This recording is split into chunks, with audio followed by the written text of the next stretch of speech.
যুদ্ধের আগুন থামার নামই নিচ্ছে না। 20তম দিনে এসে আরো ভয়ঙ্কর হয়ে উঠেছে ইরান ও ইসরায়েলের সংঘাত। আকাশে ক্ষেপণাস্ত্র, সমুদ্রের টান টান উত্তেজনা, বিশেষ করে হরমুজ প্রণালী ঘিরে বাড়ছে আতঙ্ক।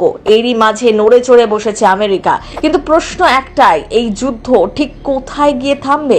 এদিকে ভারত দেখছে আশার আলো। প্রধানমন্ত্রী নরেন্দ্র মোদী পারবেন। বিশ্বজুড়ে জ্বালানি সংকটের আশঙ্কা আর সাধারণ মানুষের মনে ভয়। ঠিক এই অবস্থায় 20তম দিনে দাঁড়িয়ে আসল পরিস্থিতি ঠিক কি? রাজ্যের উত্তপ্ত পরিস্থিতি যত এগোচ্ছে ততই বাড়ছে উদ্বেগ। ইরান ও ইসরায়েলের সংঘাত এখন প্রায় 20 দিনের মাথায় পৌঁছেছে। এই কয়েকদিনে ক্ষয়ক্ষতির হিসেব কেবল সংখ্যায় মাপা যায় না। শেষ হয়েছে বহু প্রাণ, ভেঙে পড়েছে ঘরবাড়ি, আর সাধারণ মানুষের জীবনে নেমে এসেছে গভীর অনিশ্চয়তা।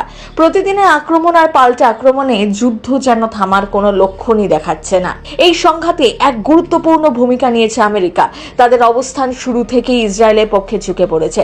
সাম্প্রতিক ঘটনায় অভিযোগ উঠেছে হরমুজ প্রণালীর কাছে ইরানের একটি ক্ষেপণাস্ত্র ঘাঁটিতে শক্তিশালী বাংকার ভেদকারী অস্ত্র ব্যবহার করে হামলা চালানো হয়েছে।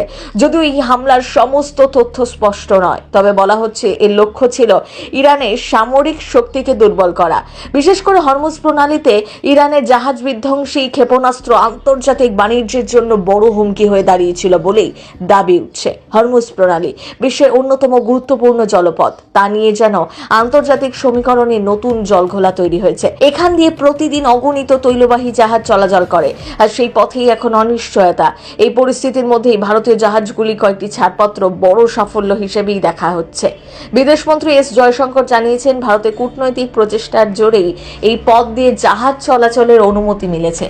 সম্প্রতি নন্দা দেবী নামে একটি এলপিজি জাহাজ এবং জাগ লড়কি নামে অপরিশোধিত তেলবাহী জাহাজ নিরাপদে ভারতে পৌঁছেছে। যুদ্ধের এই কঠিন সময় ঘটনাগুলো শুধু বাণিজ্যের দিক থেকেই নয়, বরং কূটনৈতিক দক্ষতারও একটি বড় উদাহরণ। কারণ যুদ্ধের মাঝেও সাধারণ মানুষের প্রয়োজন গ্যাস, তেল, এসব যেন থেমে না যায় তা নিশ্চিত করাই এখন বড় চ্যালেঞ্জ।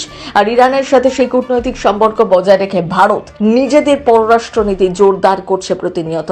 তাই এই ঘটনা সত্যিই প্রশংসাযোগ্য। এদিকে শান্তি পরিস্থিতি ফিরিয়ে আনতে ক্রমাগত চেষ্টা করে চলেছেন ভারতের প্রধানমন্ত্রী নরেন্দ্র মোদী। পশ্চিম এশিয়ার পরিস্থিতি ও হরমুজ প্রণালী প্রসঙ্গে সংযুক্ত আরব আমিরশাহী প্রেসিডেন্ট শেখ মোহাম্মদ বিন জায়েদ আল নাহিয়ানের সাথে ফোনালাপ করলেন ভারতের প্রধানমন্ত্রী নরেন্দ্র মোদী। হরমুজ নিয়ে নিরাপদ ও স্বাভাবিকভাবে নৌযান চলাচলের ক্ষেত্রে প্রয়োজনীয় পদক্ষেপ করতে দুই নেতাই সম্মত হয়েছেন।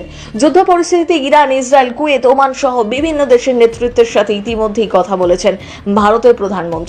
আবারও কথা বললেন সংযুক্ত আরব আমিরশাহী প্রেসিডেন্টের সাথে।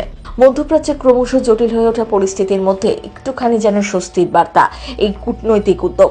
এই আলোচনা শুধু দুই দেশের সম্পর্কের মধ্যেই সীমাবদ্ধ নয়, বরং এর প্রভাব পড়তে পারে গোটা পশ্চিম এশিয়ার অস্থির পরিস্থিতির ওপর। বিশেষ করে হরমুজ প্রণালীর মতো গুরুত্বপূর্ণ জলপথকে কেন্দ্র করে যে উত্তেজনা তৈরি হয়েছে তা কমানোর ক্ষেত্রে কথোপকথনকে অত্যন্ত গুরুত্বপূর্ণ বলেই মনে করা হচ্ছে। বিশ্লেষকরা বলছেন, সব মিলিয়ে যুদ্ধের 20তম দিনে এসে পরিস্থিতি এক কথায় উদ্বেগজনক হলেও পুরোপুরি নিয়ন্ত্রণের বাইরে চলে যায়নি। ইরান ও ইসরায়েলের সংঘাতে ক্ষয়ক্ষতি বাড়ছে, আর এর প্রভাব পড়ছে গোটা বিশ্বের ওপর। একদিকে সামরিক উত্তেজনা বাড়ছে, অন্যদিকে হরমুজ প্রণালীর মতো গুরুত্বপূর্ণ জলপথকে ঘিরে আশঙ্কা তৈরি হয়েছে যা আন্তর্জাতিক বাণিজ্য জ্বালানি সরবরাহে বড় প্রভাব ফেলতে পারে। তবে এর মাঝেই আমেরিকার সক্রিয় ভূমিকা এবং বিভিন্ন দেশের কূটনৈতিক তৎপরতা পরিস্থিতিকে পুরোপুরি ভেঙে পড়তে দিচ্ছে না। বিশেষ করে নরেন্দ্র মোদী যে আলোচনা উদ্যোগ দেখাচ্ছেন তাতে বোঝাই যাচ্ছে এখনো শান্তির পথ খোলা আছে। এক টানাপোড়েনেই দাঁড়িয়ে রয়েছে বর্তমান বিশ্ব। তাই এই মুহূর্তে বলা যায় পরিস্থিতি অস্থির হলেও এখনো হাতের বাইরে চলে যায়নি। প্রথম কলকাতা ব্যুরো।